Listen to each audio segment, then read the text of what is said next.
Hello and welcome to Mager Media. I am Biniam Ambachew and I'm your host for Mager English. Today, I am joined by our returning guest, Robel Alemu and Rediet Tefera from the Amhara Association of America, also known as AAA. Robel serves as AAA's Director of Communication and Rediet serves as AAA's Director of Community Engagement. Robel and Rediet, welcome to Mager Media. It's good to be with you. Thank you for having us, Biniam. Thank you for both of you for joining us. It's wonderful to be with you. Please stay with us and join the discussion, and we'll be returning after a short break.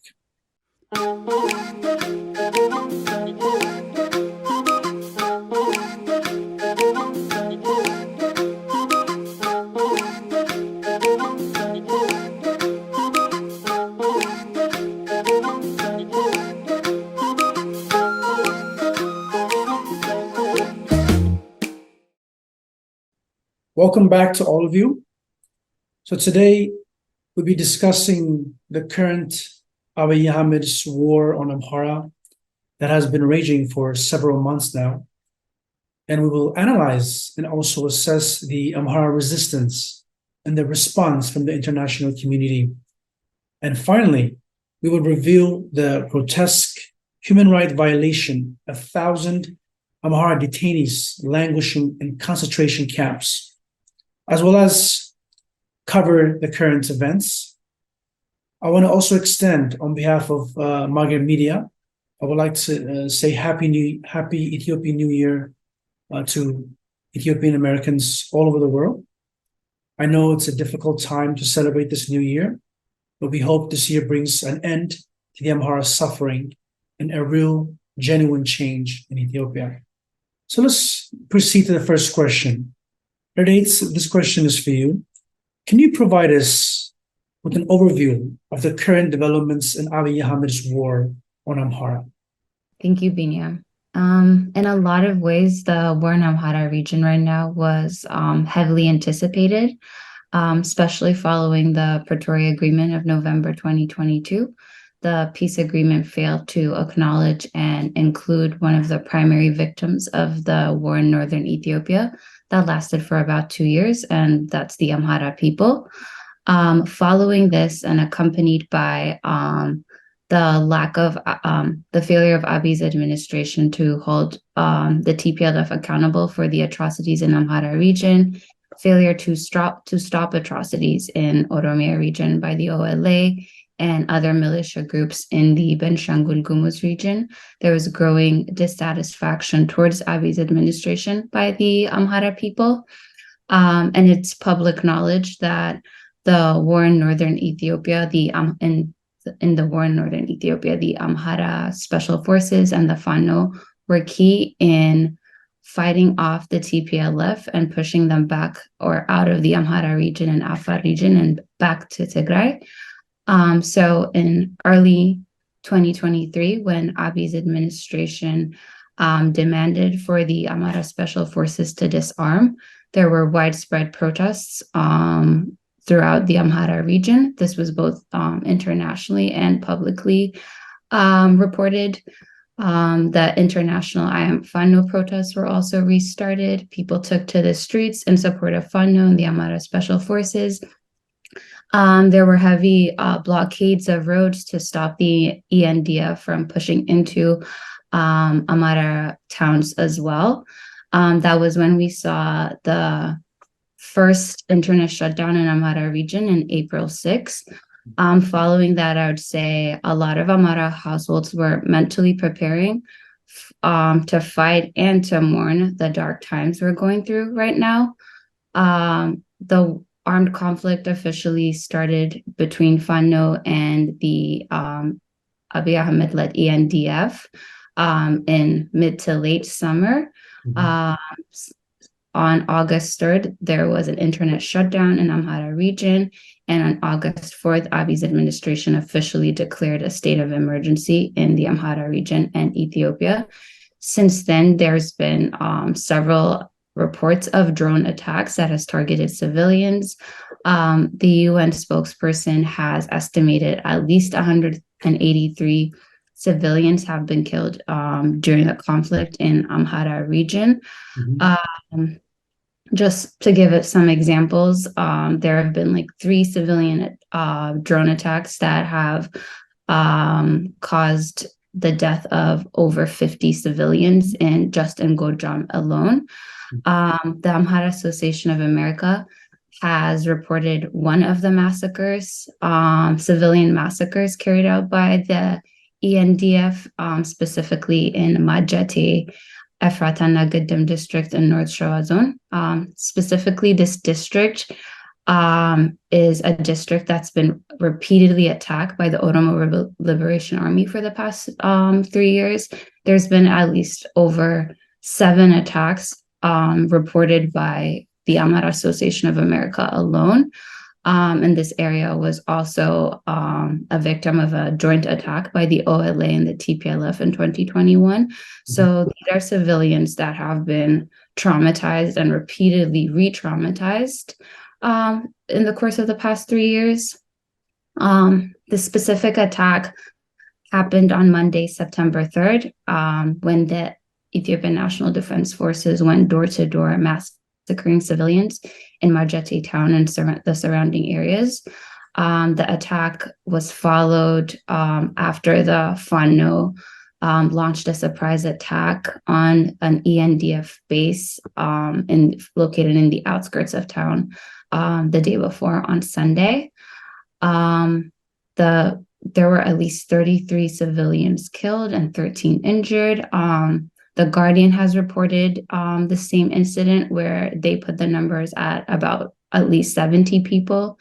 Among the murdered, at least 4 were children, 2 were priests, and there were at least 2 were elderly. The attack was also aided by members of the Oromo Liberation Army, which came from a neighboring Warada located in the Oromia Special Zone. And at least 6 of the civilians that were killed by members of the OLA. The attack, again, was in revenge of Fano's earlier attack. Following that attack, the ENDF forces summoned the remaining residents into a forced meeting. The ENDF, and an ENDF official, quote, told the residents, if they being Fano, fire 1 more bullet, we will eliminate you. And since then, we have seen, just following that on September 5, a video resurfaced of Abiy Ahmed's forces conducting public extrajudicial killings in Godram. We've also been recently seeing videos of concentration camps that have thousands of Amhara detainees. The detainees seem to be in inhumane conditions. And just recently, in September 11th and 10th through 13th, we're seeing footage of several concentration camps where there's been an outbreak of cholera, and the detainees seem to be perishing.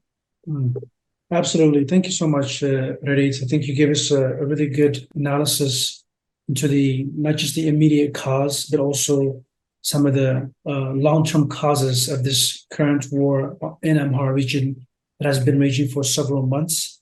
And you briefly touched upon the concentration camps that we have seen, instance in Tulidim 2 and Awash Araba and in various Amhara region.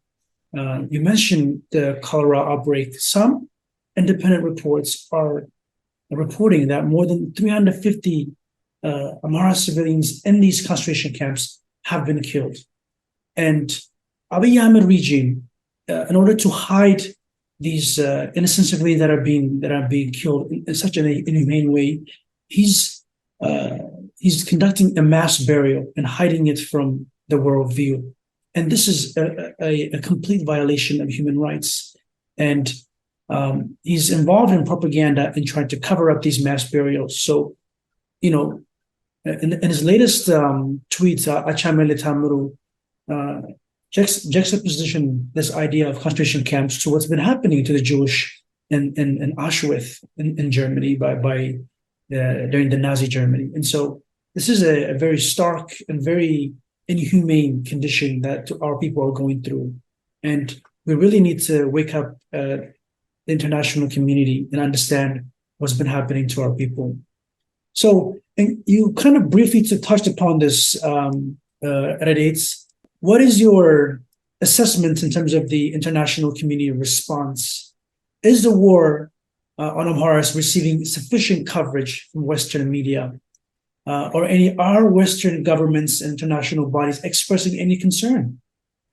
I would say it is hard to investigate given the internet shutdown. There's definitely been some international coverage, and there's been plenty of local coverage.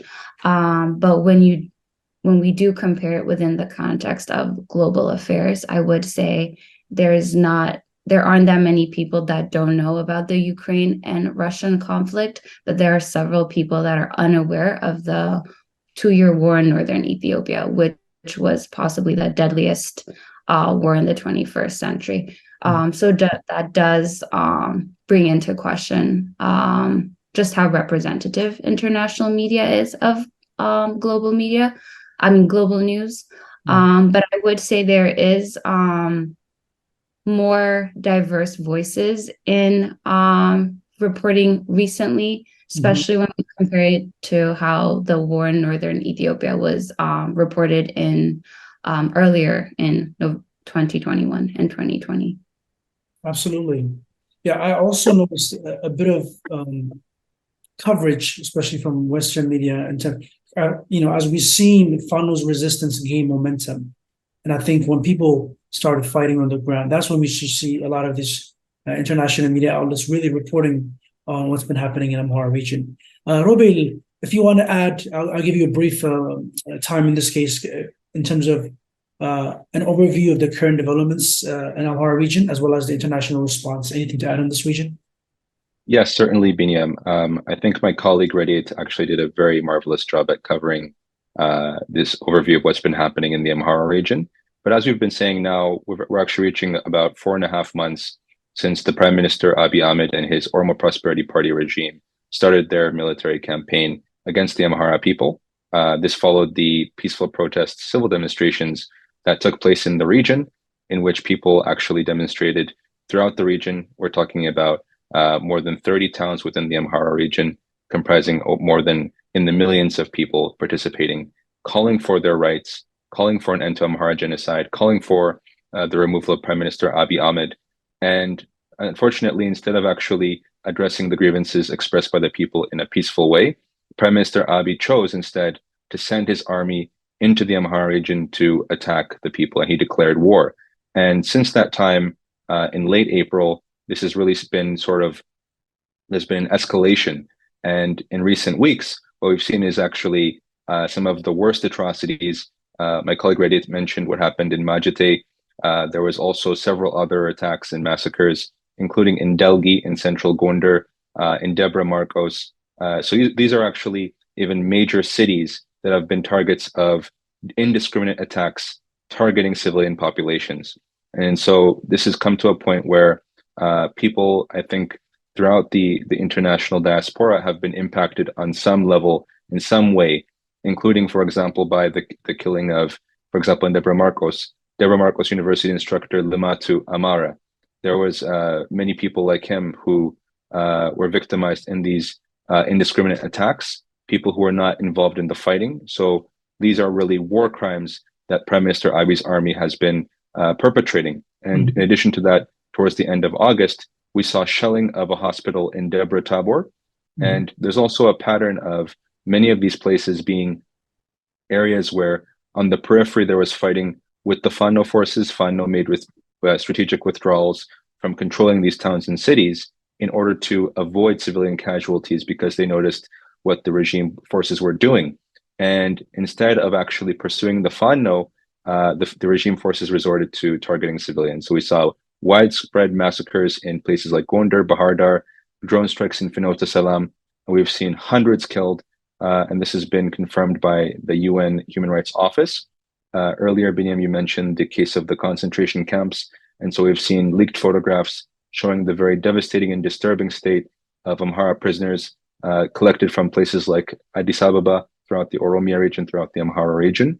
And these people have been subjected to very egregious human rights violations, torture, physical abuse, sexual abuse, and other forms of abuse. And this is only the tip of the iceberg. These were leaks that were actually able to be attained through very uncommon and secretive ways. And so, it's difficult to imagine what else might be hidden. And the security apparatus actually issued a statement confirming that there were holding facilities in Kombolcha, Gondar, Bahardar, Shoarobit, and Awash Arba. And Awash Arba in particular was actually visited by the Ethiopian Human Rights Commission, which is a state, partially a state-funded organization or institution. However, the report was, I think, left a lot to be desired, and there was lots of questions that people had with that. And this statement from the security apparatus confirmed the detainment of 764 people. But as we know from multiple reports, the actual figure are in the tens of thousands, potentially the hundreds of thousands of ethnic Amharas detained from many of these places. And so this has actually prompted responses from the Ethiopian Orthodox Tewahedo Church, which did a press briefing on September 11th. And there's been a social media storm with people all over the world denouncing what's been happening. And unfortunately, this was very calculated because from the beginning, the Abiy regime actually targeted the free press. So independent medias, especially Amhara journalists, were targeted and arrested. And this has been reported by CPJ and RSF. So this was a very coordinated operation. There were internet shutdowns, which have also been reported. And the intention was to commit these crimes, to commit these this genocidal attack, this genocidal war, and the mass arrests and all of these abuses under the cover of darkness. And unfortunately, the international community has not been as engaged as they should have. And we've seen their capacity to be engaged on issues that they deem to be worthwhile in other situations, including what's been happening in Ukraine, as well as what's been happening during the 2-year war in northern Ethiopia. And unfortunately, what's happening against Amharas has not garnered the same level of attention. And so I'll stop there for now, Bini. Thank you so much, Robel. You did a wonderful job giving us an overview. One thing is for certain, you mentioned that, currently the internet is still shut down in Amhara region, as well as the major telecommunications still cut down. And so we can only imagine that when the internet is back on, the amount of data we'll get, and I'm sure that the countless lives that are being killed on a daily basis and a house-to-house raid by Abiy Ahmed forces will be very inhumane. We know this for a fact.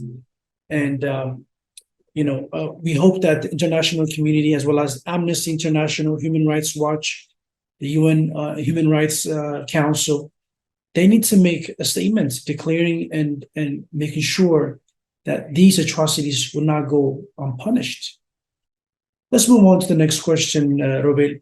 In terms of your assessment of the current state of Amhara resistance, give us your analysis and what vision and objective does the Amhara resistance have for the future of Ethiopia? And maybe you can briefly touch upon Fano's defiance as well as the pillar of Fano's resistance. Certainly, Biniam. I think when we discuss Amhara resistance, we can describe it in many ways. And I think I want to quote a famous French poet and novelist named Victor Hugo, who once said, "Nothing is more powerful than an idea whose time has come." And I think this perfectly captures the spirit of the Amhara resistance, because as we know, this is something that goes back to 2016, if not earlier, in which people all over the Amhara region actually protested against the oppressive policies and the genocide of the time by the TPLF-led government. And unfortunately, since Prime Minister Abiy came to power in 2018, we have not seen an improvement. And in fact, we've seen a worsening of the situation in Ethiopia for Amharas. So when we talk about Amhara resistance, we're talking about decades of genocide, subjugation, political marginalization, targeting a group of people for their identity. And for a long time, this resistance actually was predominantly expressed in the form of civic demonstrations, and these were peaceful in nature, like the ones that happened earlier this year in April 2023, and were also occurred last year, 2022. as well as in 2021 and so on, going back to 2016. But unfortunately, time and time again, these autocratic regimes have refused to actually listen to the grievances of the people, and instead of addressing them in a peaceful way, have chosen to attack and have chosen to go to war against the Amhara people. And so Abiy Ahmed's recent declaration of war against the Amhara people actually launched the next phase of their resistance, which was actually an armed struggle by the Fano freedom fighters. And so the Fano freedom fighters are actually embodying the Amhara resistance in a way, and are an extension of that. And unfortunately, because the peaceful demonstrations and other forms of civil disobedience were not successful, the Amhara people were forced to launch a resistance in another form, in a much more intense way. And so the current armed struggle by the Fano in self-defense of their communities is simply in place to, firstly, for the self-preservation of the Amhara people, first and foremost, because that's the most important element here, the survival of the people. But then going onward from that, it's actually to stop, for example, the Amhara genocide. It's to stop the targeted ethnic-based arrests, the persecution. You know, earlier this year, we saw that Amhara people, and actually last year as well, people couldn't even travel from the Amhara region to Addis Ababa. They couldn't even travel to their capital city. And so this highlights, I think, this demonstrates the state of the ethnic apartheid system that's been weaponized by the current Oromo Prosperity Party, which has replaced the Tigrayan hegemony that we saw under TPLF with a new form of hegemony dominated by the ethnic Oromo people. And unfortunately, the political elites, the Oromo Prosperity Party elites, as well as some opposition Oromo parties and other influencers, have spearheaded this genocidal campaign against Amharas and have championed the ongoing targeting and the ongoing attacks against the Amhara people. So I think really what this resistance demonstrates is a refusal to sit down and accept that, a refusal and a rejection of this really attempt to subjugate and really almost enslave the Amhara people. And so this, I think, is very warranted. They're exercising their right to self-defense, and in numerous interview opportunities, these Fano are really coordinated in what they're saying, and they're speaking out in very clear terms, and they're saying that they've had enough. They're prepared to defend their communities, and they can no longer sit idly by as their people, their community members, are slaughtered in the Amhara region, as well as in other parts of the region, other parts of the country. We've documented the human rights violations that we've seen that have taken place in places like the Oromia region, in other parts of the country. We saw what happened during the war, the Northern Ethiopia War, in which Amharas were also victimized to a very large extent. And unfortunately, that is happening again. But really now, it's very plain to see that the Amhara people have started a struggle that really has no end until the final goal of liberation for the Amhara people is realized, until there is an opportunity for proportional political representation and for other demands that have been brewing for in recent decades, as I've mentioned before. Absolutely. Thank you so much, Robel. I think you did a wonderful job of explaining, Fano's resistance and the current trajectory of the military campaign. We've seen Fano withdrawing from major cities in Amhara region, like you said, to make sure to protect civilians and to prevent urban warfare. But what Abiy Ahmed regional forces are choosing to do essentially is get involved in urban warfare. They are involved in damaging and shilling UNESCO heritage sites like the Gondar Fasilidis or the Lalibela carved churches. And so they have no sense of sympathy for Amhara civilians or for Amhara historical heritage, UNESCO heritage, respected places. They are going house to house, raiding and killing our civilians. And the Fano are the backbone of Amhara's resistance. They protect individuals from being killed, and they embody the spirits of Amharas. I wanted to also mention the fact that, Robel, I think it's very clear to indicate that Amharas are not really fighting the so-called national Ethiopian Defense Force in Ethiopia. As of today, there's no such thing as a national defense force in Ethiopia. This national defense force is a subservient organization to the current Abiy Ahmed regime, is a one ethnic dominated military force on a scale far worse than the TPLF era. And Amhara strongly believe that this national defense force is used as a camouflage to deploy Oromo forces into Amhara region. So Amharas firmly believe that the only forces that protect and defend them are the Fano freedom fighters. And so I think it's very clear to, when we indicate ENDF, we have to really indicate, we say this is not the actual NDF that protect the national integrity of Ethiopia, but it actually serves Abiy Ahmed Ali's political power. Let's move on to the second question, Robel, in terms of discussing what do you see moving forward? Do you see a pathway for a peaceful resolution to the Amhara resistance? Do you see any end in sight? Thank you, Biniam. I think this is an important question because oftentimes, I think especially from outside observers, it seems like things can be resolved very simply if there was an intention for a peaceful resolution. But I think what I mentioned before, what I tried to emphasize is the fact that there were attempts to have peaceful civil demonstrations in which Amharas came to the streets, there was no violence, and there were appeals made to address these grievances, these very serious grievances, including the genocide, including the mass arrests, including the ethnic-based travel restrictions within their countries. And instead of addressing these issues, Abiy actually sent his army members, his soldiers, to go into these cities and to shoot these protesters. And then this eventually led to a full-blown military invasion, a genocidal war against the Amhara people. And even in the scope of the war, we saw the abuse of traditional conflict resolution mechanisms.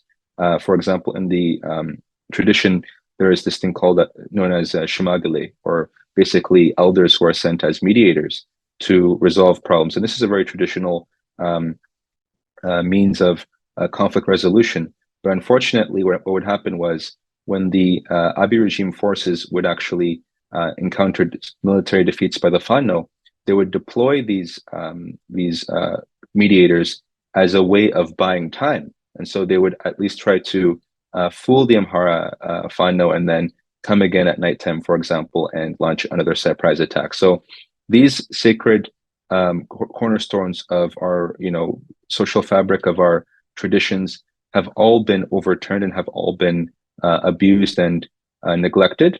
And unfortunately, there's no longer any goodwill. I think what the government could do as a means of showing goodwill would be, at the very least, to withdraw its forces, to withdraw all non-Amhara forces from the region, to release all of the political prisoners, all of the tens of thousands, possibly hundreds of thousands of people in these concentration camps, provide humanitarian assistance to the hundreds of thousands of internally displaced people that predated the current war, predated the Northern Ethiopia war as a result of these genocidal massacres in other corners of the country against Amharas, provide fertilizer to farmers which have actually faced man-made famine as a result of the regime's refusal to support farmers to starve the population by ensuring that they can't produce food, and restore telecommunications, restore internet services. These are all very key and core demands that I think would show goodwill. But ultimately, it's going to take more than that, because we're looking at 5 years of betrayals, of deceit, of ruling with the sole purpose of a small basically mafia clique or group dominating the politics, dominating political power in the country, and abusing its people, which is very reminiscent of what we saw under the TPLF years. So is there a path for a peaceful resolution? I'm highly doubtful. I think it's become very difficult and murky.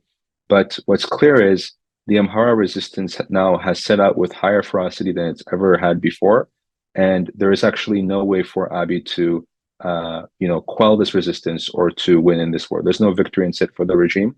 And I think the sooner he realizes this, the sooner that he comes to his senses, the sooner we can end the suffering that's unnecessary for these people of this country, Ethiopia, which has so much potential, which could be, an economic powerhouse, a local, hub of stability, of peace, of all of these things that could be a strategic partner for, the Western world. And unfortunately, right now, the trajectory that's being followed is one of all-out civil war, of all-out destruction, and risking basically creating a huge war zone contiguous between, throughout Ethiopia, but also contiguous potentially with, for example, Sudan, where there's also a similar crisis unfolding, or not really a similar one, but another crisis unfolding. And so I think the ball is in the regime's court, but we've come to expect that they don't operate with any sense of sanity, and I think it's just gotten worse and worse over time.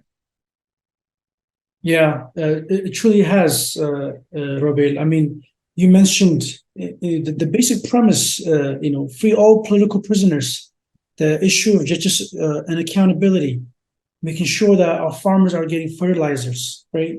A real constitutional reform and amendment in Ethiopia to bring real change and democracy to Ethiopia, to restore the internet services and telecommunication in Amhara region. People are suffering. Hospitals and private businesses rely on these services to do their business. And God knows what kind of house-to-house raiding Abiy Ahmed forces are doing in Amhara region. These are basic premise that they need to be called and make sure that they happen quickly. I want to also give a few moments to Rediet in terms of if you want to add to Robel's comment, Rediet. Do you see any a peaceful resolution to Amhara resistance? What is your assessment?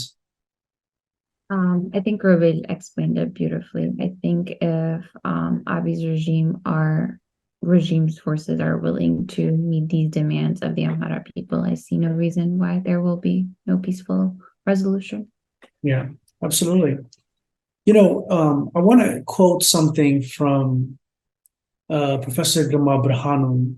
And I think this kind of conceptualizes the current Amhara resistance and why it's so vital.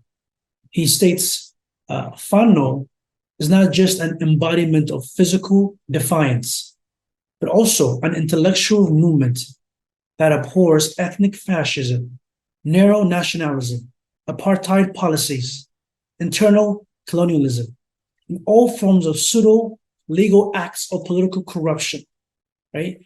Instead, it upholds a civic sense of public duty, patriotism, and a vision for the good of the entire country. This is the vision of Fano. Fano is a citizen-based patriotic front and represents a universal value for standing up against injustice, abuse of power, and oppressive governance.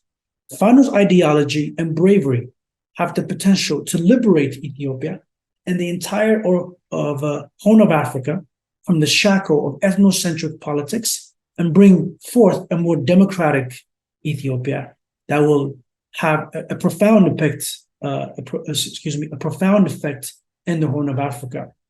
So that is Amhara's movement. That is Amhara's defiance and resistance in a nutshell.